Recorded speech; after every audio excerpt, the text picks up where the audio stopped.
Hey guys, what's going on? Paul here. Welcome back to another Cardano video. So a few days ago I sat down with the Xerberus team to talk all about what they're building on Cardano, and that is a risk rating protocol to allow people to really track what's happening on chain, because when things happen on chain it can't be changed. It is there forever, but sometimes it can be hard to track that on a high level and really see what's happening under the hood. So what they're doing is building tools that will allow people to do that and then build reports on top of that to start putting risk ratings on top of projects or whatever else they want to do.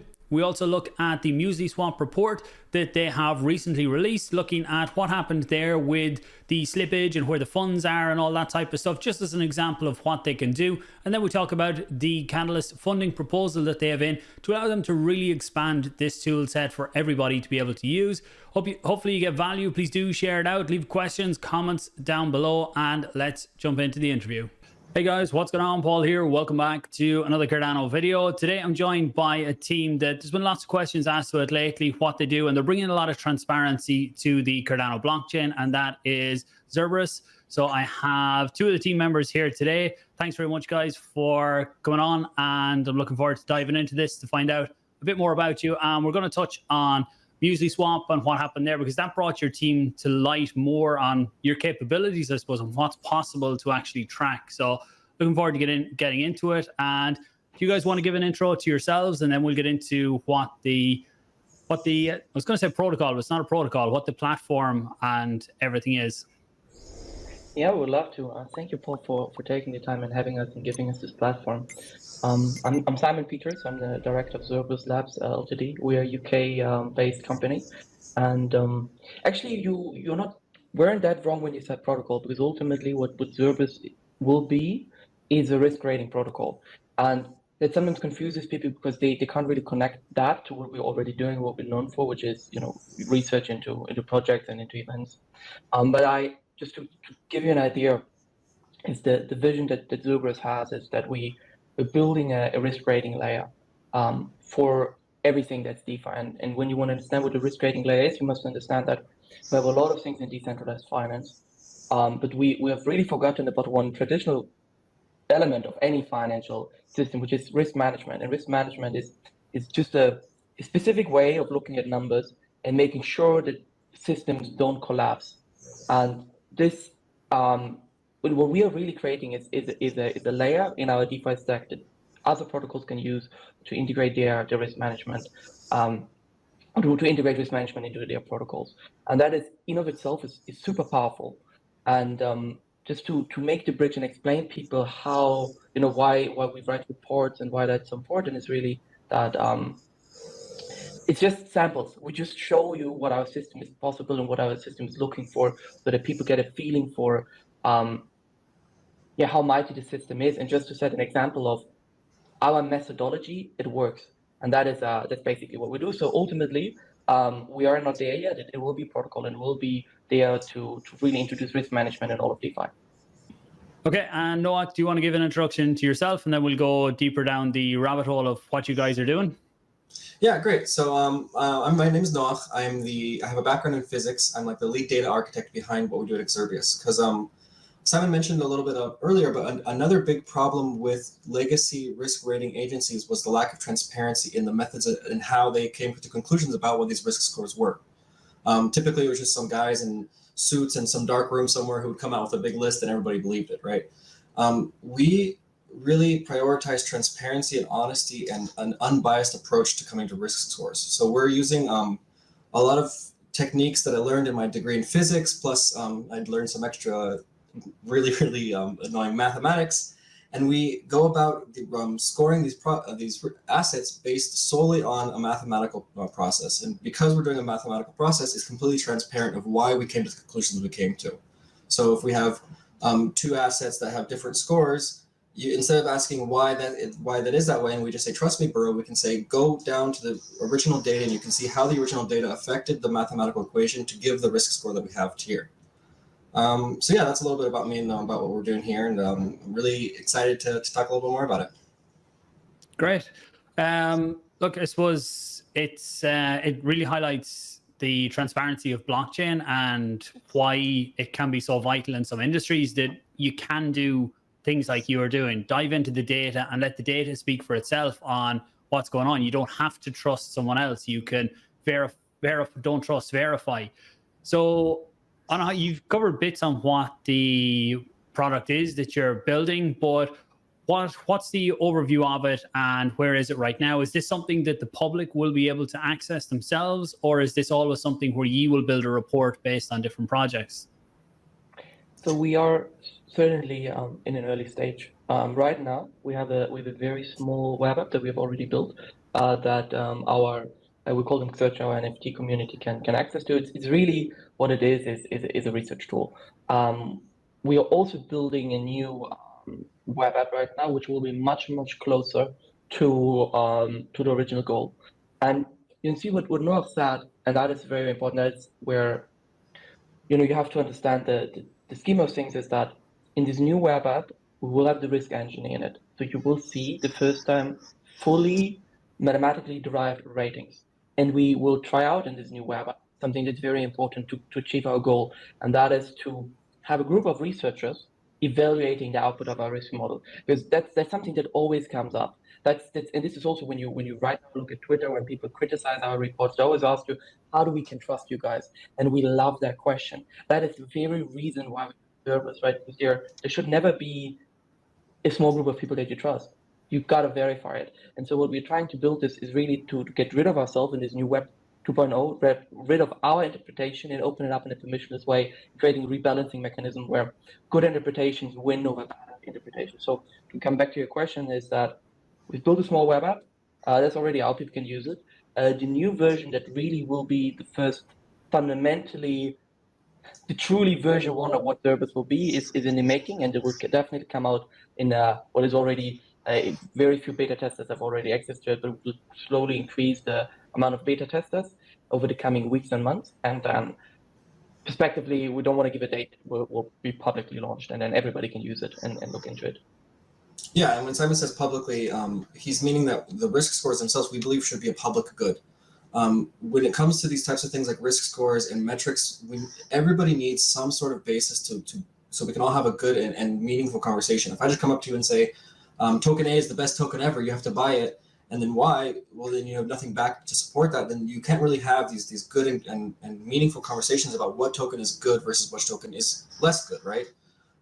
So we really believe in pushing this score out as much as possible, free for use, for anybody who wants to use it in their trading platforms or in their personal portfolios. Because if we're all using the same metrics in which to talk about something, then we have some sort of constant to begin to have debates about what's better and what's worse. And then this idea of what's better and what's worse, this is where the researcher community comes in, where based upon the inputs, the historical inputs of these researchers, their reputation can grow up and they can influence the risk score more. So it's a decentralized way to maybe tweak or adjust the risk score based upon macro events or sentiment 20 years down the road, right? We don't know what's going to happen then. We don't know how the community is going to feel about sentiment. So we need the community itself to be able to slightly adjust these based upon the overall community sentiment.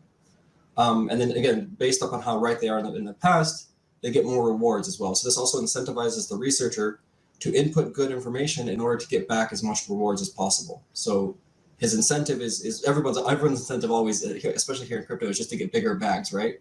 So these researchers we're asking for their input and for their knowledge information, and if they're correct over time, they'll get more and more rewards, aligning their incentives with our incentives. And our incentives is to give the most accurate and most fair risk score that is around for the community. Yeah. Okay, and just on the information that the researchers put in, would that be non-token data? Would that be like information about how the project is coming on development-wise, or is everything you do fully on-chain looking at the token side?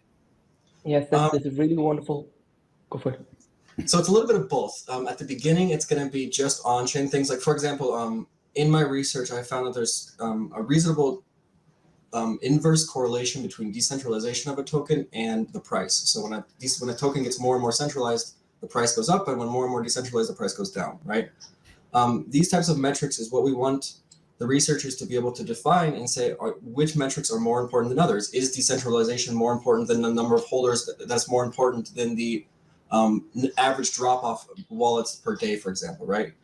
So at the beginning, it's them adjusting and refining this mathematical equation that everyone can go back and reference and understand why it's that way. And then once that gets to some semblance of fairness, then we can go into more like broader research, off-chain research if you want to. But that's a more of a later stage type of deal, with a little bit of a different reward scheme. Yeah, and what I want to do at this point, because Noor and I and also our other third co-founder, we're really deep in that, and sometimes we realize that it's a lot for people to follow. And I just like to break it down in a very, very simple, 2-3 sentences. What Xerberus is a decentralized risk rating agency that at its core, right, is one mathematical process that is highly quantitative and just reads out blockchain data, makes sense of it. And then there's a layer above that of researchers who some kind of control over that engine that is important. So it's not just us three, right? So that people need to understand, why do we build this researcher market? Because otherwise you have to trust us three. And it's not good to build an amazing system with a centralized point of failure, right? And this is really what we're building. So just to repeat that, Xerberus is a decentralized risk rating agency. And when we come to maybe I'm going too early, but when we come to about these research reports, and sometimes people ask us, why are you doing these research reports? Well, because we are the first team of researchers, and we hope that soon more people will join us as soon as the platform is there. Yeah, like Simon's saying, we're doing these reports, and like recently we've done the Muesliswap report, and we have our new report coming out pretty soon. And it's really easy to think that that's what we're trying to get at, but it's really more of just an example of what users will be able to do with our product.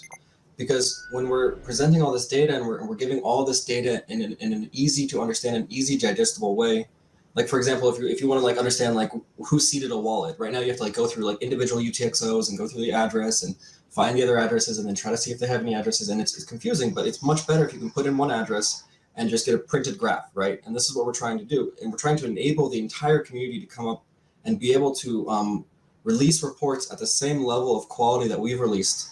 And democratize basically this whole research market in general. And we're highly interested in providing the tooling and the area necessary, like the nest necessary for these types of things to happen.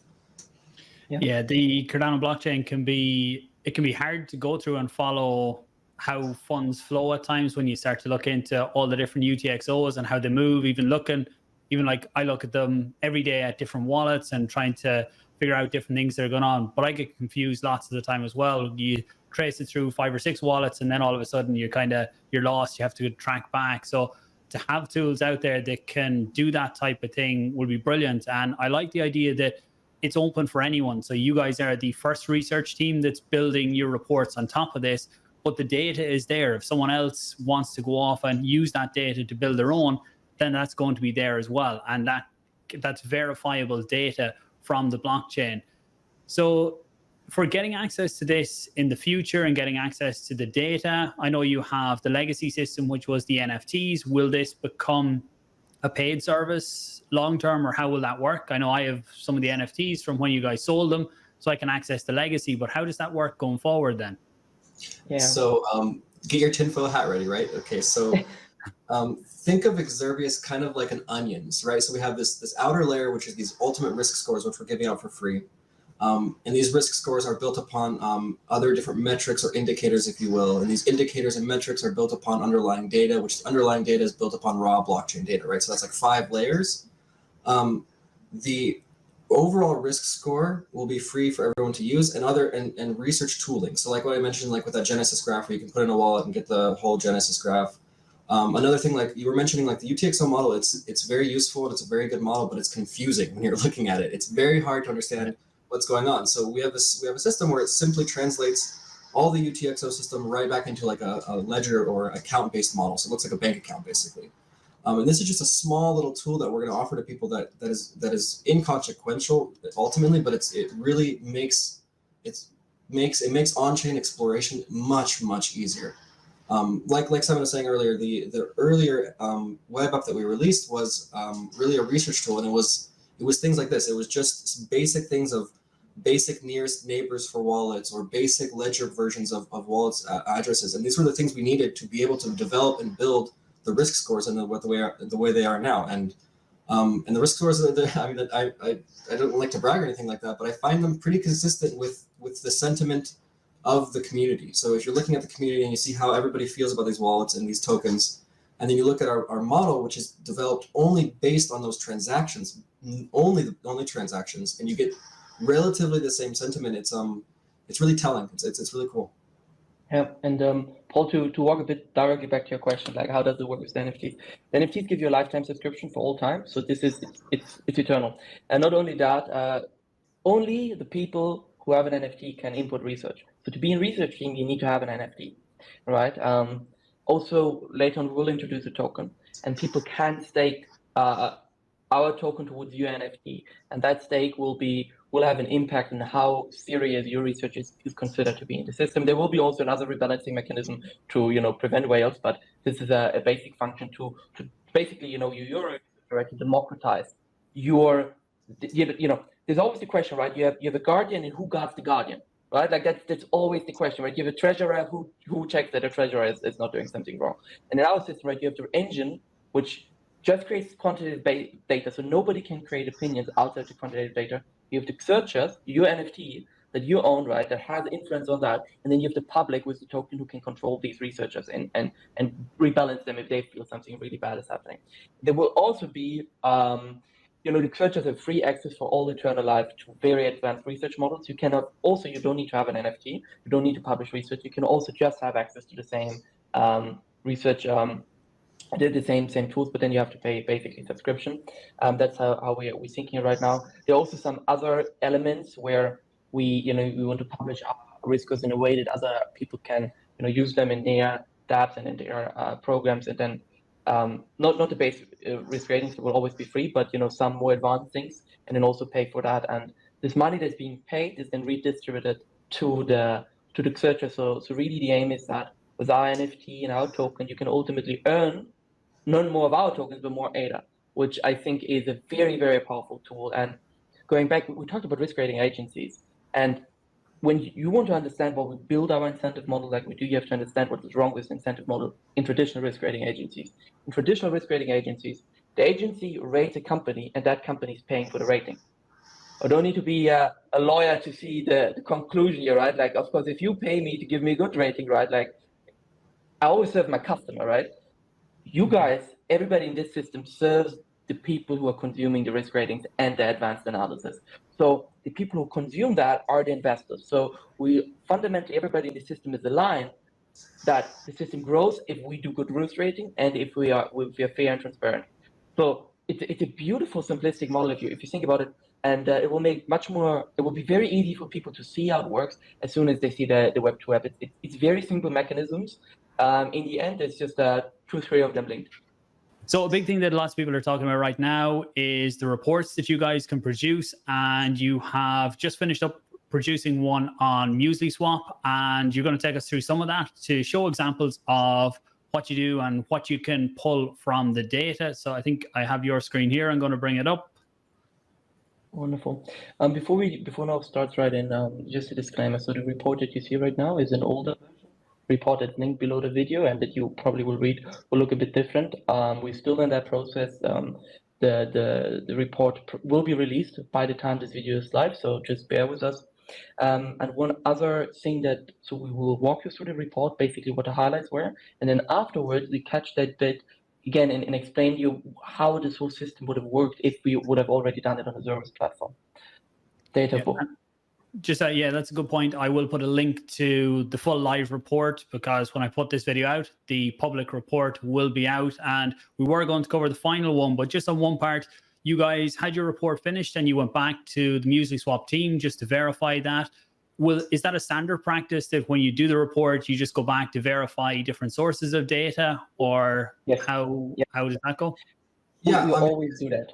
We always do that because it has been the best practice since these reports are very powerful sometimes, and the worst thing, we're not out to create bad headlines. We're not a short hedge fund. We're not out to destroy people. Quite the opposite. We have great empathy with everybody built in Cardano.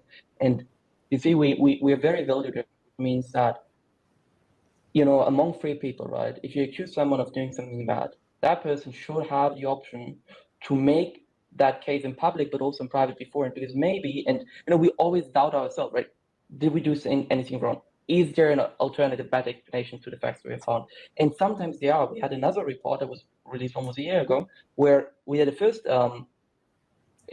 thesis, then reach out to the report and the project, the Accused project, and the Accused project shows very good data, and that happens again and again and again. This is why when you're in a court case, right, you have the government, the state attorney who says something, but that's why you have a negotiation over it, because what the state attorney comes with, it's not always right, right? And so we see it in a very similar way, right? We bring something up and then we give the other project the opportunity to discuss it. And Muesliswap did just that. We were calling them and we're showing them what we have, and they were in a way very, very helpful. They were we just had a discussion about what exactly was happening, and we will always have that process in place because it is just the fair and right thing to do.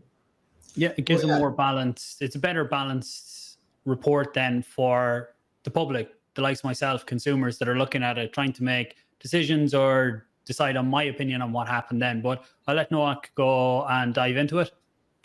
Yeah, I was just going to say also, because we're basing all of our data and all of our claims on raw blockchain data at the end of the day, when there's really no issue going to the opposite party and just saying, hey, look at these transactions, what happened here? Because they can always give some sort of insight, and they can't, there's no, like, you can't change an immutable data, right? Like, it's going to be what it's going to be.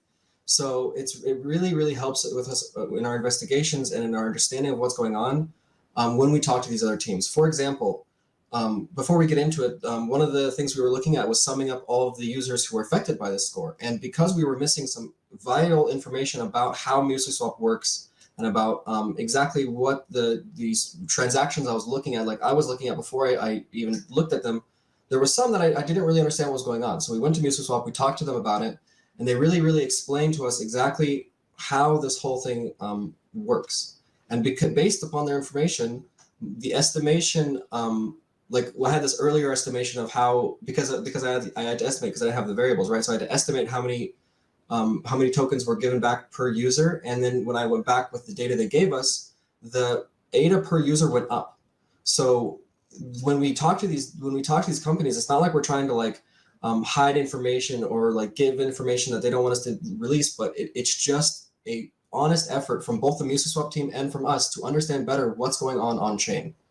So yeah, like I said, it was a very, really good, productive conversation. And the reason why is because they showed us so much of how these affected parties were affected that we decided to pull back a little bit and recalculate our affected parties to be a little bit more accurate based on what they told us. And again, that raises the money for users most of the time, which is great.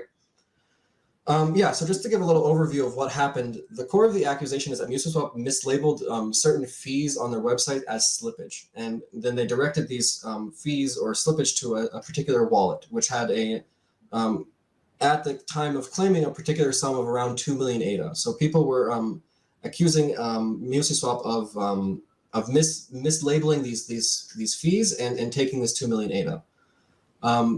First and foremost, I think there's a couple things we should mention. Number one, it's not 2 million ADA, not even close. It's at maximum, worst case scenario, which again, the Muesliswap data really helped us with this, somewhere between half that to a little bit over half that, somewhere in that ballpark. Again, we're still kind of doing the calculations and we'll get it out per user. But it isn't the full amount because that wallet also has gotten other things like Catalyst funding.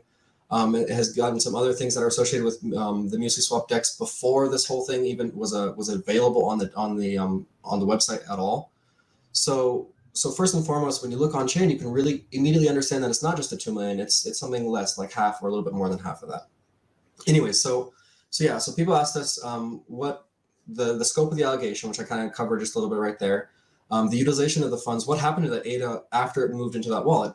Well, it's very clear and it hasn't moved. It's still there. It's just sitting there. So it's not like it was, usually when you see malicious parties on chain, when they do things like this, they try to sell out as quickly as possible. When they get these money, they throw it right directly to a CEX and they change it for something like USDT or other stable coins of that nature. So the fact that it's just sitting there kind of shows it shows in one hand what's going on back behind the scenes. Maybe it wasn't meant to be malicious, right? And then lastly, everybody wanted to know who owns the batchers that did this. Was it because there's talk of Muesliswap having these decentralized batchers, and is that a thing or is that not a thing? And they wanted to know the identity of the batchers who were doing this. So when we looked on chain and when we went through it, we found the owner. I guess we can start with the ownership because that's just the next. We found the ownership of the wallet in question to be Muesliswap. There was number one. It was seeded by the CTO of Muesliswap. You can find. How do we know it's the seed of the of the CTO? These are the seed transactions, and inside this wallet here, which gave about 33% or so of the wallet seeded, has these ADA handles: option dev, Neil Strawn, T-1 and T-1 Pro. And so when you look at these, if you just like Google these ADA handles, you'll be directed to the GitHub of Niels Munder, the CTO of Muesliswap, as introduced by Genius X. So when you're looking on chain and when you're looking for identities of wallets, there's really the most important things are who seeded the wallet and where does the wallet send its money to, because these are what really identifies what these wallets are, right? And so we have the wallet was been seeded by the CTO plus a couple other wallets that are closely related to Muesliswap Order Book 1. And then we also have, for example, Catalyst funding that flows through this wallet. It's important to know that these amounts of the Catalyst funding don't stay in this wallet, but instead it's directed to another wallet we have listed here. And the amount of Catalyst funding that is being sent through this wallet is very closely matching what Muesliswap won in Fund 9 for Catalyst.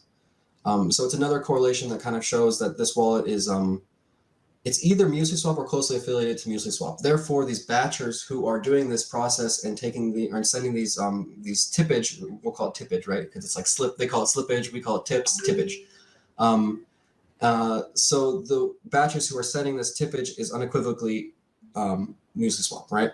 So that's when it comes to the identity of the wallet. Again, let's see. Yeah, it's a little bit, sorry, the page is a little bit broken here. But when I was talking earlier a little bit about like just putting in one wallet and figure out everybody who gave that wallet ADA, this would be like the same type of thing. Like this is they're kind of confusing these graphs, but yeah, we'll get over it. Where I put in the original wallet in question, and I got immediately all of the wallets that seeded and sent money to these wallets, right? These are types of investigation and tools that we want to provide for our users that provide clarity and understanding in blockchain in general, really. Like for example, like yeah. So let's talk about the balance, right? So 2 million ADA, right? That's a lot of ADA, and it comes pretty much. If you look at this curve here, you can kind of see it's pretty exponential. Like for the first year and a half of Muesliswap, this tippage or slippage was pretty nominal in relation to what they were doing, and then right around, if I remember correctly, May 20th, 2023, we see this little A here. And all of a sudden, the price just kind of, or the balance kind of goes up, implying that like all of a sudden there's way more tippage going on than there was before. So why is this, right? Well, when you look at the like at the ecosystem, whatever you want to call it, May 20th is when they started releasing their token sales for OPT and for LiFi, the two different tokens that are like auxiliary tokens to Muesliswap or however you want to call it, and this introduced a significant increase in both volume, like net volume going through the DEX, and net traffic on the DEX. So there was more users pushing more money through the DEX, significantly more. Like when you look at the total ADA that was flowing through Muesliswap, most days you were getting like maybe 20K or 30K, or on a good day you were getting up to like 200K ADA, and then you release these two coins, and we're pushing up into like the 14, 20, 16 million ADA per day, right? So this sudden increase in tippage correlates correctly and well with the rise in activity and the rise in volume. This makes sense, right? If you have a lot of people, then you have a lot of tips, right? It makes sense. So it doesn't, again, going back to what I said earlier, it doesn't look like this was some sort of plan or malicious idea to extract money from users, but it more just looks like they had a really great increase in activity, they had a really great increase in volume going through their DEX, and their UX UI was mislabeled, and that's what we're going to go into next. When you were on the interface of the website, you can go back into the web archive and kind of look at it. This feature, which is a batcher fee, was labeled as slippage, and you could effectively decide how much or how little to put in this what they called slippage, what is a batcher fee, and this would encourage the batcher to fill your order as quickly as possible, because it means that he would get more money if you have more slippage tippage. This is a feature that is clearly explained in Muesliswap's documentation. This is not some sort of hidden thing. This is not some sort of like on-chain smart contract that's doing some sort of weird thing that nobody knew about. This was clearly explained from the beginning. The UX UI was mislabeled, quite frankly. It was just mislabeled, right? Because they explained it as a batcher fee, they explained how it works as a batcher fee, and then you go to the website, and it's labeled as slippage and turned on by default with this little check mark, which kind of makes you like makes kind of scared to like turn it off, right?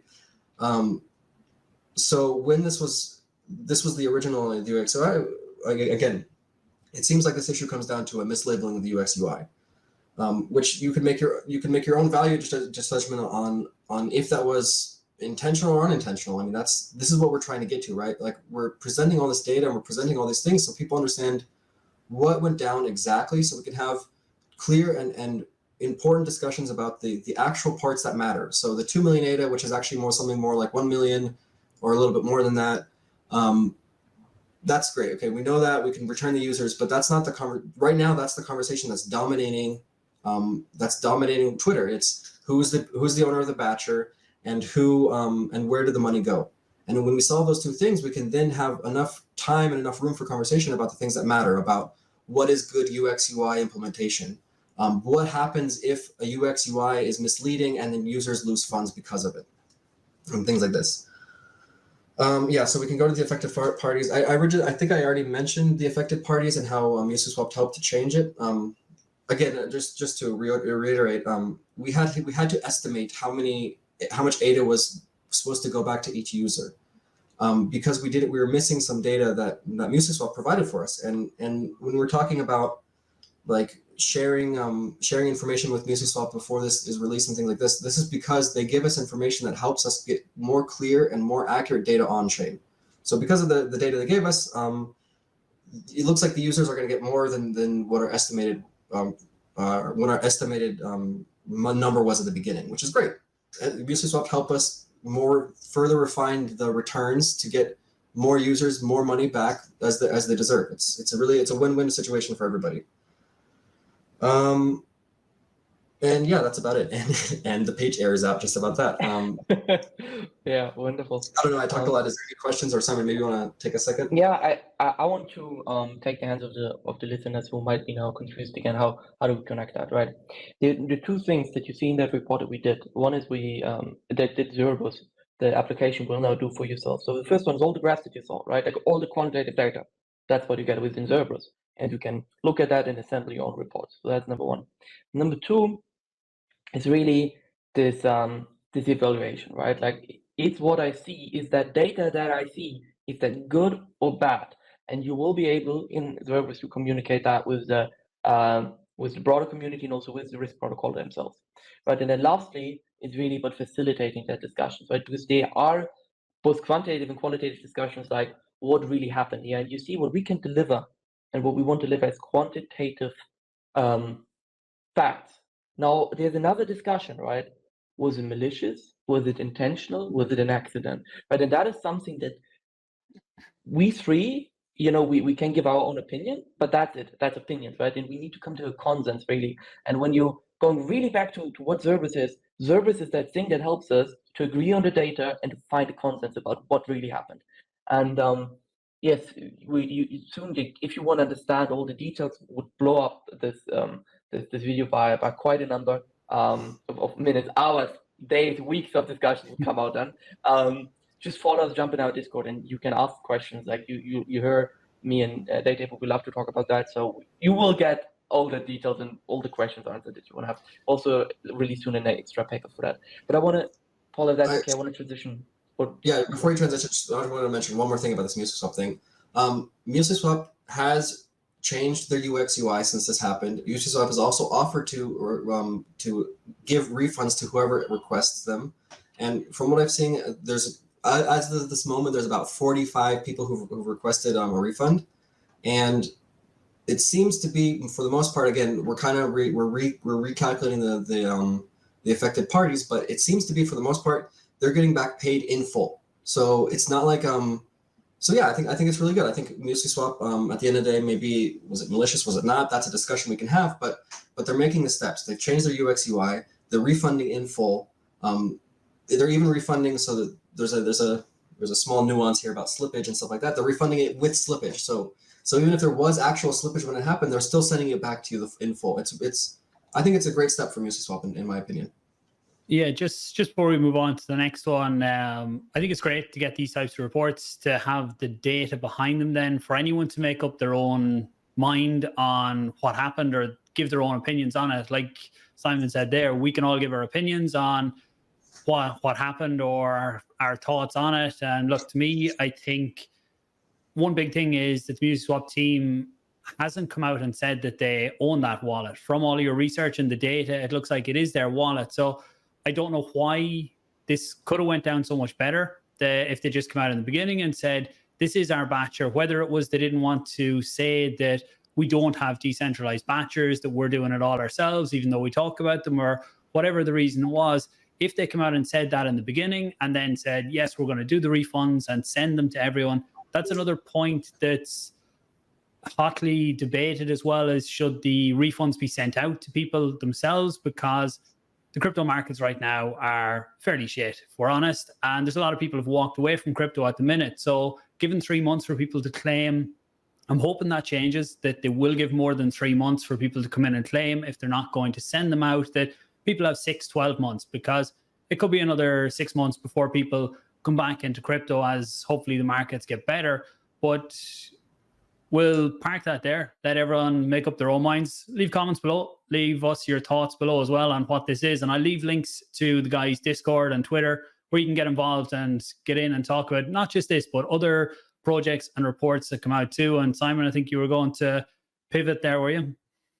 Yeah, so this is our ask to all of you, all the guys who have been watching this video for, I don't know, 30 minutes, 40 minutes. Guys, we have a Catalyst proposal, and actually one for a risk rating agency and one to use the Xerberus analytics to make Project Catalyst better. If this thing works, and it will work if we get a Catalyst funding, then what all of Cardano gets is a much safer ecosystem. This is just one report that we have. We have another report out there with some serious scammers, and our system learns from these reports and is able to detect them. So if you want to have a safer Cardano, vote for our Catalyst proposal. And I just want to make that clear that this is something that will set Cardano apart. If you know, it is something that is very, very unique to our ecosystem. We were already a safer ecosystem than most other ones. And my background was in traditional finance. I've been working for banks, and ever since, you know, I'm a hardcore believer in our decentralized future, because it's the only future that I want to live in. And to build this future, we have to make our ecosystem safer than banking. And Xerberus risk management sounds boring, but it's exactly the kind of pieces that we need to achieve that. And we have a very unique approach to it, and we have proven to the community that we're here to stay and we do our work. So give us a vote for Catalyst, both proposals. Just type Xerberus in the search engine and you find our Xerberus with an X, of course. You find our proposals. Yeah, I'll leave links to the proposals down below as well for anyone who wants to read into them. You guys will have my vote anyway. Any closing thoughts on what we went through, what you guys are doing, or have we summed it up? I don't know. I think I guess I would just say that like we've been doing this for a long time now, like a year and a half, and we really aren't going anywhere. Like we are obsessed. If you've ever heard me and Simon talking about this before, like this is all we talk about. Even between us two, this is all we talk about. So with this coming, like, I don't know, with this coming bull run coming up, when bull runs happen, scams come in and they look for money to extract. And we would really like to have our system in place, foundational, when this next bull run comes in, so we can protect the Cardano ecosystem as a whole. And this is really why we want this funding. We have a good vision, we have a good plan. Simon's made an excellent financial model. We know exactly what we're going to do with this money and how we're going to use it. And And yeah, I just really hope that that people take a time, read through it, understand what we're trying to do, come to our Discord, ask us about anything. We love talking about this kind of stuff. And yeah, that's all I have to really say. Yeah, well, look, guys, thanks very much for coming on today. I really appreciate it, getting to know a bit more about what you guys are doing and getting some insights into the Muesliswap report. Hopefully it has helped other people see not just the report, but see what you guys are about, and the links for all your socials for people to get involved and I suppose talk about different projects or different things that are going on, and ask advice within the community. Links to all of that will be below.